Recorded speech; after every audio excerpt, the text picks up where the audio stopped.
Sa video na ito pag-uusapan natin ang umano'y dahilan ng anxiety attack ni Sir Gavin dahil raw ito sa cheating.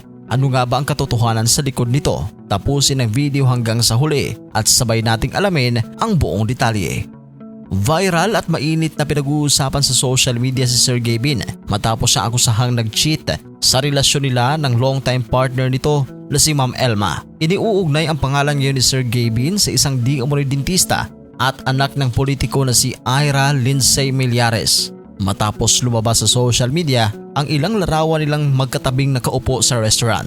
Bukod pa rito ang litrato nila habang nasa airport papunta na Macau.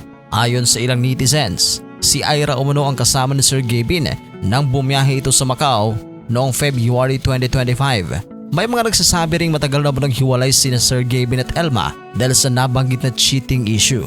Ayon sa netizens, kaya raw inatake ng depresyon at anxiety ang content creator ay dahil may kinalaman ng umano'y third party sa relasyon nila ni Elma. Ilang netizens kasi ang naglapag ng umano'y resibo na minsan na nilang umano'y nakitang may ibang babaeng kasama si Sir Gavin habang nasa ibang bansa at alam nilang hindi ito si Ma'am Elma.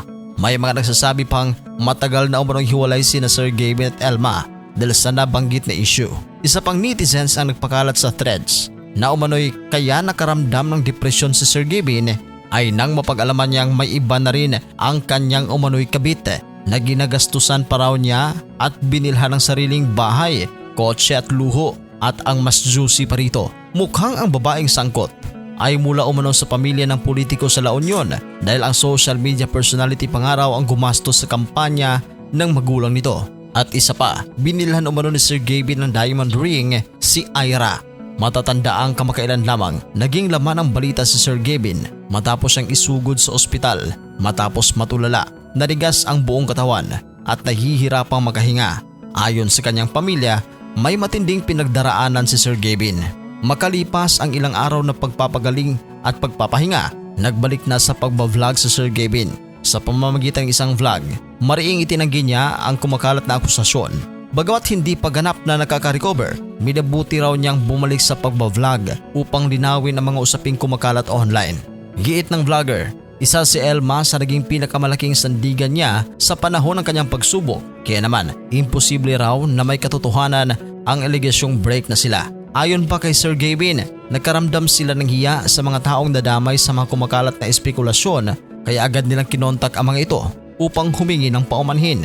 Kaugnay nito naglabas ng opisyal na pahayag si Ira Lindsay Millares upang pabulaanan ang lahat ng mga alegasyon na kumakalat sa social media. Anya, ang lahat ng mga paratang ay pawang peke, gawa-gawa at walang anumang batayan o ebidensya. Mariinang itinanggi ang mga usaping nagsasabing siya ay sangkot umano sa mga insidente sa La Union, Macau at iba pa mga detalye na lumalabas online.